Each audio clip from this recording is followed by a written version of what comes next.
Welcome to Futility Closet, a celebration of the quirky and the curious, the thought-provoking and the simply amusing. This is the audio companion to the website that catalogs more than 8,000 curiosities in history, language, mathematics, literature, philosophy, and art. You can find us online at futilitycloset.com. Thanks for joining us. Welcome to episode 63. I'm Greg Ross. And I'm Sharon Ross. In 1915, San Diego hired Rainmaker Charles Hatfield to relieve a 4-year drought. He set to work with 23 secret chemicals, and the rains that followed caused some of the worst flooding in the city's history. In today's show, we'll describe Hatfield's flood and ponder how to assign the credit or blame for it. We'll also puzzle over why a flagrant housebreaker might not be prosecuted. Our show is brought to you by our magnificent patrons.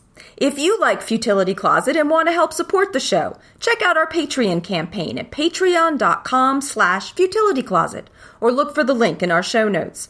Thanks so much to everyone who helps support Futility Closet. You're the reason this show is still going. This is a story about, the nature of proof, ultimately. You can decide what it's about. It concerns a man named Charles Hatfield, who was born in Kansas in 1875, and his family moved to Southern California in the 1880s. And Hatfield, from an early age, was interested in what was called pluviculture. There were a series of really devastating droughts in the American West around that time, and the whole region between Kansas and California was really clobbering farmers. And so the government briefly took an interest in seeing whether it might be possible technologically to induce rain in order to convince the clouds to send down rain when we wanted them to. And the short answer is, at least in 1916, no, you can't, at least on a wide scale. So they gave it up. But that effort spawned a series of sort of individual people who would go around peddling their services who claimed to be able to do this. Some of them were hucksters, some of them weren't, and Hatfield fell apparently into the latter category. He didn't see himself as a charlatan. He really thought or hoped that he was able to bring rain down from the sky. We know this in part because the San Diego Public Library still has copies of the weather textbooks that he went through as a kid that have all his underlining and notes in them. He took this very seriously. And by 1902, his father had a ranch north of San Diego, and he was experimenting there. He said he had been watching the steam swirling above a tea kettle when he got the idea of building a tower, or in this case, climbing a windmill on his father's ranch, and heating some chemicals in a pan that would then waft up into the sky and somehow, hopefully, interact with the atmosphere and bring down rain. He did a whole lot of experimenting here, but he said after his very first try, a heavy storm came down, and that gave him enough encouragement to keep trying. And over time, he developed what he called a secret mixture of 23 chemicals that he kept in these big galvanized evaporating tanks. And that was a closely held secret because that became his livelihood. He spent 13 years after that moving around mostly through the American West, making deals with local municipalities to bring rain down usually for their crops. He did this in Los Angeles, in Dawson City up in the Klondike, and in other locations as far afield as Texas and Oregon, just sort of it was him and his brother Paul would go around doing this. They'd build a tower and heat these chemicals in the tanks. Sometimes it would rain, sometimes it wouldn't. But when it did, his success average was good enough that he could get business by claiming success elsewhere. When he succeeded, the local newspaper invariably would write up some laudatory story, and then the U.S. Weather Bureau would get angry. There was the bureau chief there in particular, a man named Willis Moore, was furious about this because of how unscientific all of this was, understandably. I was going to say, what kind of period did they give him? Like, if he did his chemical thing and then it rained any time within the next week, was it counted as success, or do you know? He would hatch a new deal. It came down to what he could sell them. Okay. And each city had a different idea of what would be reasonable. Okay. That's why I say there's a story about the nature of proof. Yeah. Because with weather, you can't there's a gajillion variables, right, and you can't control any of them. Well, and I was saying, if you strike a long enough deal, like sometime in the next month it'll rain, you'd have a better batting average. Yeah. Anyway, Willis Moore at the U.S. Weather Bureau would send in a scathing rebuttal each time the newspaper somewhere praised him. And they kind of chased him around the West in print. But he did well enough to stay in business. In San Diego, which is his home region, the commissioner of the local weather bureau actually wanted him prosecuted for fraud. So the authorities didn't like him any too much. But he was seen, particularly among just ordinary people, as wasn't the sort of pointy-headed scientist guy, but just seemed like an ordinary man whose was taken somewhat seriously as being able to do this, and people found that appealing. How could the Weather Bureau be so sure that he was a fraud? Well, I guess you can argue that, too.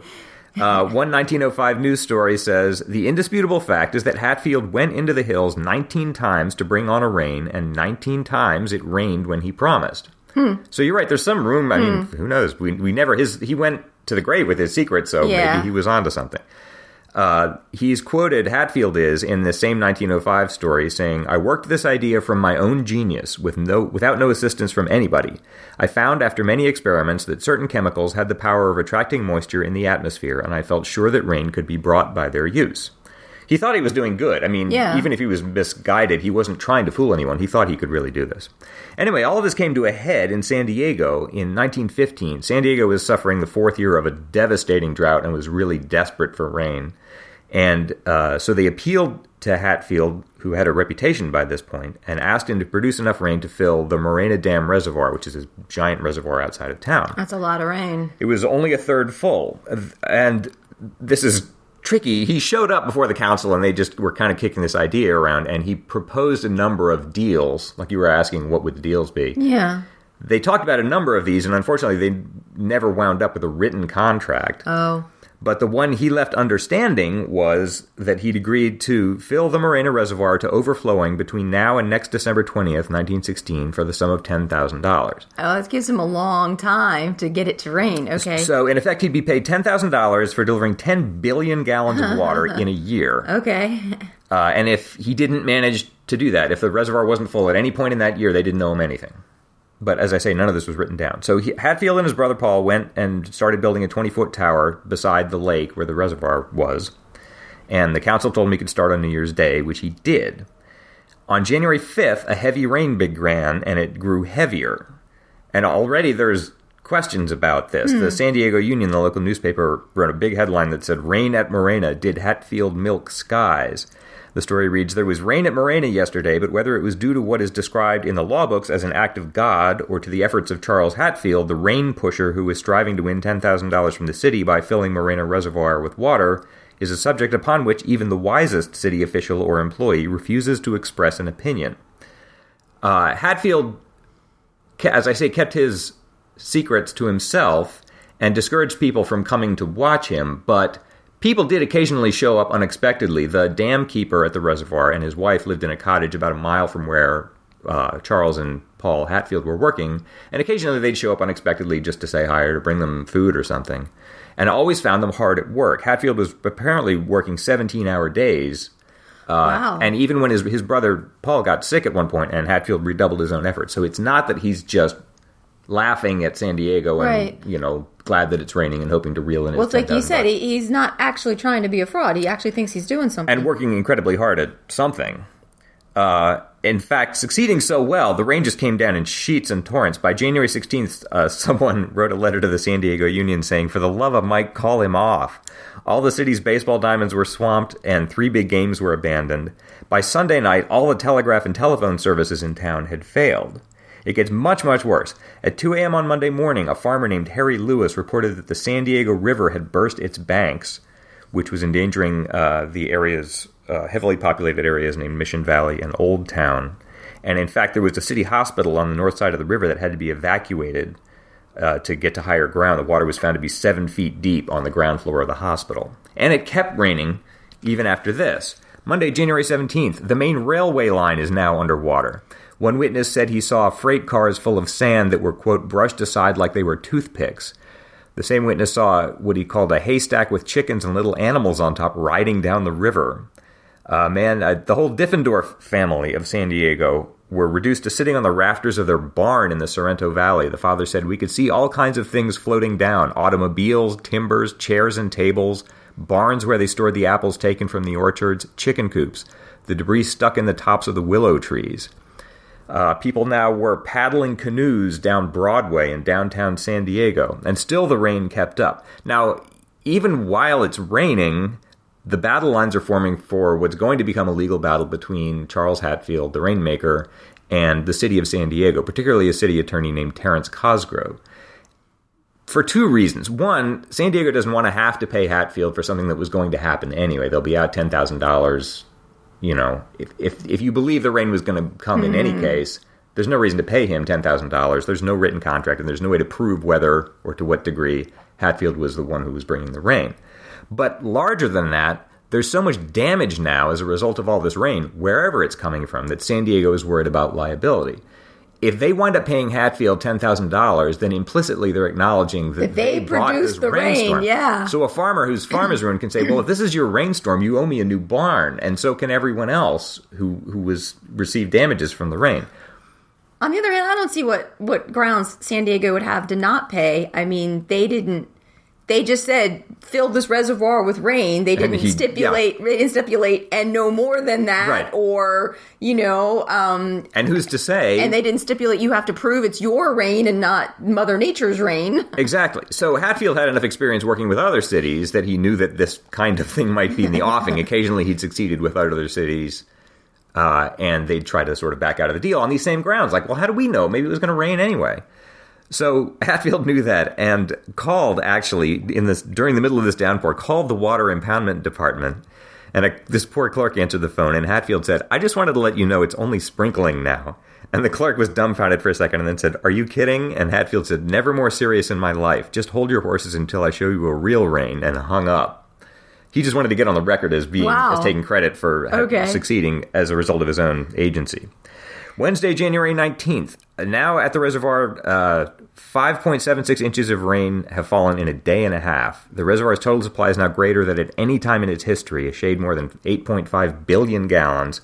But because of the shape of the reservoir, it's still only barely half full. And remember, he has to fill it up. He has to fill it all the way to the top. Okay.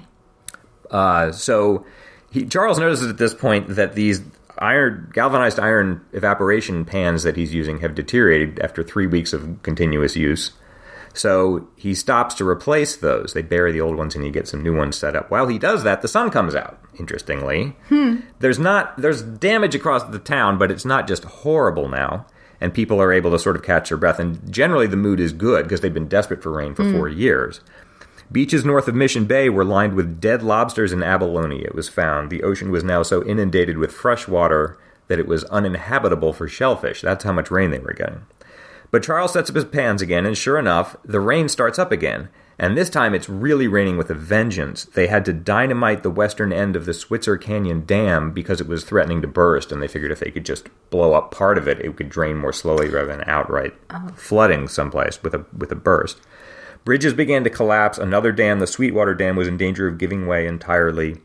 The city deputy treasurer, a man named Seymour Tulloch, told his wife, San Diego was cut off by transportation from the outside world except by ships, which was true. This was World War I, by the way. It was going on while all this was happening. And someone pointed out that if the war ended, they'd have no way to get word of this because they were so cut off from the outside world. So much rain was falling in San Diego. Now it gets really bad because the rain is still keeping up. On January 27th, a big dam, the Lower Otay Dam, gave way. A supervisor who happened to be watching it said it was like watching a mountain of sugar dissolving. And this released a flood of water into this narrow valley, the Otay Valley. This huge torrent of water took 48 minutes to travel the 12 miles down to San Diego, carrying a force of about 1,500 tons and just annihilating everything in its path. It killed about 20 people, it destroyed homes, and it washed out all but 2 of 112 bridges. And it still keeps raining. I'm getting a lot of this from a wonderful book by Garry Jenkins called The Wizard of Sun City that came out in 2005, which is impeccably well researched and gives a lot more details than I can give here. But this is my favorite one in the whole book. This is a quote from his book. Just before 6 p.m., out on the Coronado side of San Diego Bay, the steamship Cypress was riding out the storm. The ship's anchor chain groaned, and on deck every joint creaked. Suddenly, through the darkness and horizontal rain, the men on the bridge were aware of a massive shape looming silently toward them. Before they could take evasive action, it was gliding past the ship's stern. The Cypress's lights illuminated the mast for a few seconds. As it did so, the crew heard the sound of cattle. The cows were clinging to what looked like a section of a bridge. It was the most surreal thing anyone had ever seen. And still the rain kept up. Finally, on January 28th, the reservoir finally reached brim full. It had taken almost 5 billion gallons just since the previous morning. It now held, the whole reservoir held 15.45 billion gallons of water. It was full up to the brim. This was the most extreme weather in the history of San Diego. In all, more than 28 inches of rain fell in 1 month. And as soon as the reservoir was full, the rain let up, interestingly. And Charles Hatfield finally took a breath. But people were starting to threaten to lynch him. They were getting these phone calls from people who were outraged because of all this damage. Charles's brother Paul, who had helped him, said, we didn't know anything about it. They'd been so busy just trying to call down this rain. They didn't realize all the damage and havoc and actually death that the storm was causing. They'd expected to be praised for this, and they only realized later what it meant. So Hatfield, now this legal argument I've been talking about starts to join, because it's still not clear who gets credit for this or blame. The contract, as I say, that was never written out. It was sort of, but Hatfield can claim that they had at least an implied contract. He can show that he met with the council and that they agreed to do something. He said he'd succeeded at this with other communities many times in the past. Some skeptics might say, well, perhaps this rain would have fallen anyway. How do you know this had anything to do with what you were doing? He said, I never claimed to produce rain from a cloudless sky, only to bring it down if there are clouds present. He said, there have been many times in the last 4 years during your drought when there were clouds overhead, but the rain didn't come down. And he said, quote, while I had my demonstrations in force at Morena each and every time that conditions were present, rain fell in torrents, which goes back to what you were saying. What more could he really do? I'm not saying that he did have any effect at all, but from his point of view, it is kind of a raw deal. He did everything he'd engaged to do. Well, it sounds like, from what you were saying, with the great amount of rain that it actually would take to fill up the reservoir, that San Diego sort of was trying to defraud him. Like, they maybe set up a thing that they thought, oh, well, he probably can't do any harm, and at best we'll get some rain, but there's no way he's going to fill up this reservoir, so we're never going to have to pay out So we have nothing money. to lose, Yeah. Hatfield said the cash value of the 4 million gallons of water that is the least that can be attributed to me at Morena is $400,000 at 10 cents a thousand. You agreed to pay me $10,000, and I maintain that your city council never made a better bargain for the taxpayers. This turned out to be a legal mistake because he was trying to err on the side of humility and conservatism. But that led Terrence Cosgrove, the city attorney, to jump on him and say that if he was only claiming to have added 4 billion gallons, he couldn't claim to have put in 10 billion that he'd agreed to. See, they discussed 3 different plans, and once Hatfield appealed to one of them, Cosgrove would say, but you didn't fulfill this other one. And because none of this is written down, there's just no way to win. Cosgrove said, you want the city to pay you only for what you yourself did. You do not want the city to pay you for what nature did, do you? And there's no answer to that, because there's no way to tell what's what. One of the councilmen actually objected and said that Hatfield had said he'd fill the reservoir and ought to be paid, but Cosgrove had said the resolution which passed by the council simply said that Hatfield's offer was accepted, but it did not say which of the 3 propositions was accepted. So it's impossible to win. That seems kind of unfair. So they ruled against him. Hatfield said, I think justifiably to the press later, it was never even hinted that I was to be paid only my pro rata of the 10 million gallons, and the city was to be credited with what nature put in. This is an unfair construction of my contract, and in my filed report, I reminded the council that I told them that I did not claim to produce rain from a cloudless sky, but to convert a light rainfall into a heavy one, which of course implies that when I'm at work, nature is at work also, which sounds reasonable. But again, the main thing Cosgrove has in mind is he wants to be sure that this whole thing, the storm, goes down on the record as an act of God, because if anyone starts to agree that this rainmaking business has something to it, then San Diego's in a lot of trouble. The total damage estimate for this storm, according to the Geological Survey, was finally totaled up at $3.7 million. $3.7 million in 1916. Okay, wow. So it was a fortune that everyone was trying to avoid. That was really the main thing he was trying to avoid, and it looks like he did that successfully. As to the damage, Hatfield said that wasn't his fault and the city should have taken adequate precautions. He said, I fulfilled the agreement, I filled the reservoir, but the city wouldn't pay him unless he agreed to accept liability for the damages, which, of course, he doesn't want to do. He tried to settle, sued them a few more times, and basically the courts finally found that the rain was ruled an act of God, which means that Hatfield doesn't get paid, but it also means that Hatfield isn't liable for the damage, too, which could have ruined, certainly, him. If it would ruin San Diego, it would certainly ruin an individual. So Charles' brother Paul said, we designed the whole works, and they got $1 million worth of water for nothing. Basically, the suit bounced around in the courts for another 20 years and finally was just dismissed as a dead issue in 1938. But Hatfield's career got a boost. If he didn't get any money out of it, he did get a lot of business. He built derricks around the American West for the next 15 years. as well as on a few international assignments. In 1922, the New York Times ran a story saying that he'd gone to Italy to relieve a drought. He was anxious to explain his secret process to Pope Pius, and if the pontiff agreed, he would try to induce rain to fall on the Vatican gardens. He also did work in the Honduras and at Big Bear Lake in California. Basically, Hatfield, he got a lot of mileage out of this exploit, but he finally died in 1958, and if he had a secret, he took it with him. He claimed in the end a total of 500 successes. Skeptics, of course, say that he had nothing to do with it. It was going to rain anyway. A lot of people have looked into this and what actually happened, and something happened in San Diego in 1916. In 1961, a meteorologist at San Diego State University named Don Edemiller looked into this, and he sort of concluded that what had happened actually was that there were 4 different weather fronts that collided over San Diego that January to cause the devastation. He writes, "If you believe that Hatfield caused the rain in San Diego, you also have to believe that the influence of the smoke rearranged the distribution of air masses as far north as Alaska, at least a third of the way across the Pacific Ocean, and as far east as the Great Plains.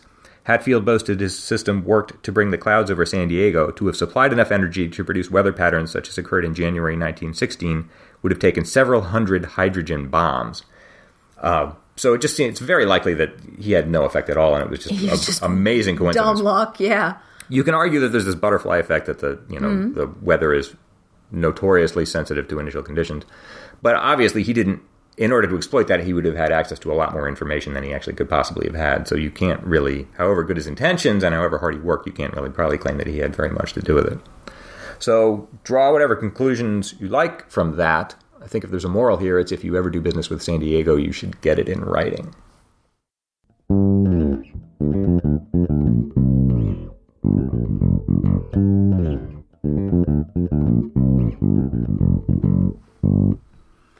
Greg's going to be trying to solve a lateral thinking puzzle this time. For those who aren't familiar with them, lateral thinking puzzles mean I'm going to give him an interesting sounding situation, and he's going to have to try to figure out what's actually going on by asking only yes or no questions. This puzzle was sent in by Hano Sola. You ready?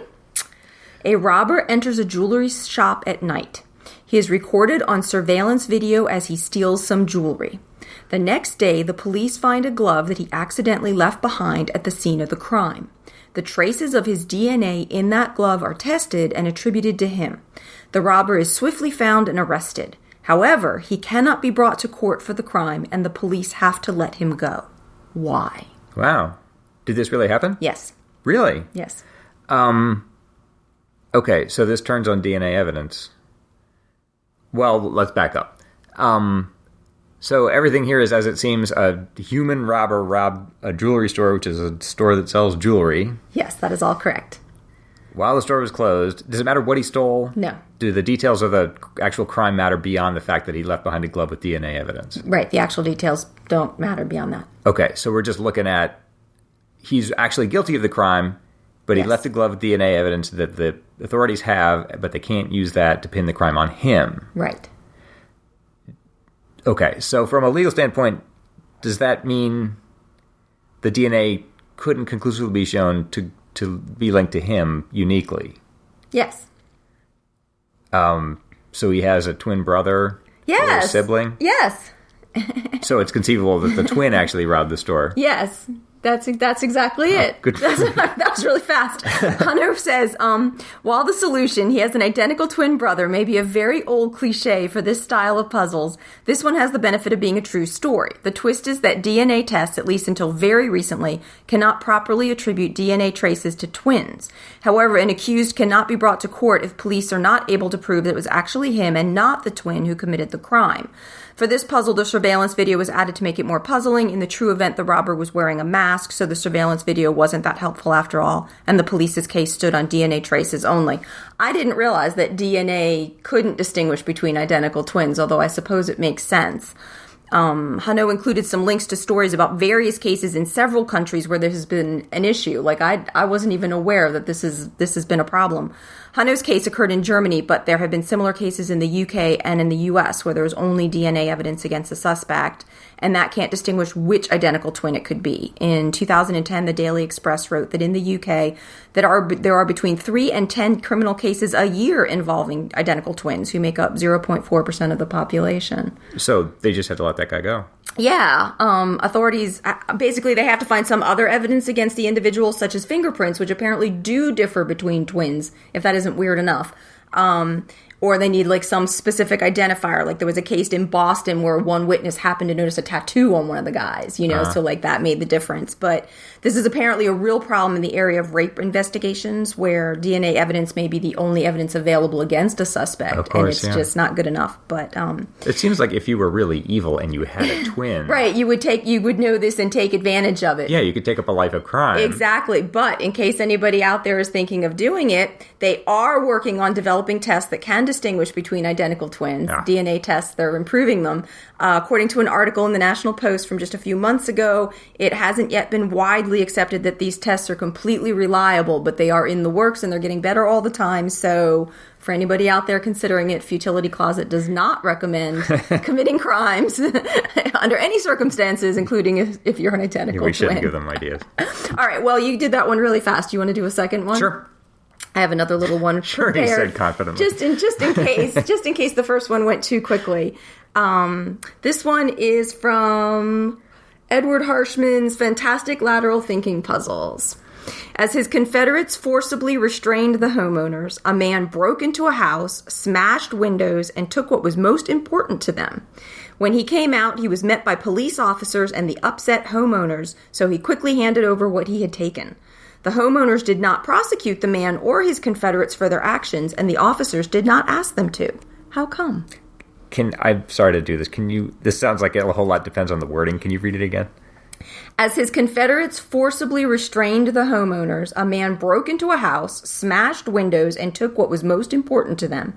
When he came out, he was met by police officers and upset homeowners, so he quickly handed over what he had taken. The homeowners did not prosecute the man or his Confederates for their actions, and the officers did not ask them to. Okay. Are the homeowners human? Yes. Oh, I thought they were like bees or chickens or something. Oh, that would be good. It sounds like the whole thing's so artfully worded. Yeah, you know? that's very clever. All right, so broke into a doghouse. Okay, so a man and his Confederates. Yes. Conspired to. Would you call this a robbery? No. No. All right, so the Confederates restrain the homeowners while the man enters their home. Yes. Is the home a building? Yes. Like a house? Yes. Okay. So, do I need to know how many there are total? There's just a man and several other people, and they're all working together. Yes. The homeowners are people who live in the home. Yes. Do I need to know where this happened? No. Is this true? No, not necessarily. Okay. So they restrain the people. He goes in, smashes windows. Yes. Breaks into their house, smashes their windows. And steals something in particular. Yes. Like one object? Yes. That you say is most important to them? Yes. Okay, so... But immediately afterwards... Yes. He's apprehended by the police. Well, when he came out, he was met by police officers and the upset homeowners, so he quickly handed over what he had taken. And no one pressed charges? Correct. But you'd call him a criminal, and you'd call this... Would you call this a robbery? No. You asked and I said it wasn't. Okay. All right. So it looks like everything turns on this object. Is it a valuable object in terms of money? No. But it's important to them? Yes. Would you say it has... How can I ask this? Sentimental value? Yes. Is it a religious object? No. Is it a living thing? Yes. Oh my goodness. They restrained the homeowners and stole... Is it their child? Yes. Wait, what? He stole... Okay, so a man... Is this just another way of saying it's a kidnapping? No. I did so well on the first one.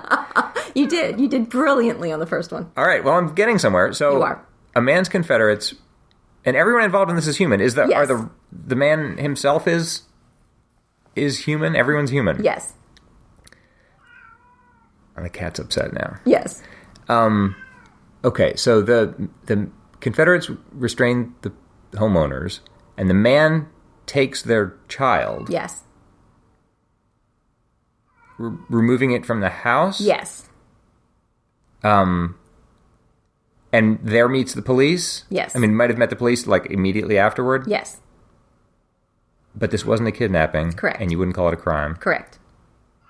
Do I need to know the relationship of I keep wanting to call it robber, of the man to the homeowners? No. Do they know one another? Are they related in any way? No. So I need to know why a man would take a living child? Yes. Human child? Yes. Out of its house? Yes. If it's not a crime. Right. Does the man who takes the child, is his occupation important? Yes. Is he a government employee? I think so. Does it have something to do with a crime the parents have committed? Like, no. Are they child abusers or something? No. And he's No. So it's not to do with the child's safety. It is to do with the child's safety. He's removing the child for its own safety. Yes. But the police turn him around and restore the child to its parents. Yes. And the man's not charged because he was acting in what he thought was the child's best interest? Sure. Was he mistaken in that? Was the child really in danger? Yes. Oh. The house was on fire. Yay! The house was on fire. So Oh, that's very good. So the house is on fire, and the man and his, what did you call them? Confederates are firefighters. Yes, and they restrain the parents who are desperate to get into the house to get the child. And so he breaks into the house to get the child and brings it out and is immediately confronted by the police, but hands the child over to his parents. And no one's charged. I like that one. Very nice. Well, thank you, Hano, for sending in your puzzle. And if anyone else has a puzzle they'd like to send to us, you can send it to podcast@futilitycloset.com. That's another episode for us. If you're looking for more Futility Closet, you can check out our books on Amazon, follow us on Twitter or Facebook, or visit the website at futilitycloset.com, where you can sample over 8,000 fascinating tidbits. At the website, you can see the show notes for the podcast and listen to previous episodes. Just click Podcast in the sidebar. If you'd like to support Futility Closet, please consider becoming a patron to help keep us going. You can find more information at patreon.com/futilitycloset. You can also help us out by telling your friends about us or by clicking the donate button on the sidebar of the website. If you have any questions or comments about the show, you can reach us by email at podcast@futilitycloset.com. Our music was written and produced by Doug Ross. Thanks for listening, and we'll talk to you next week.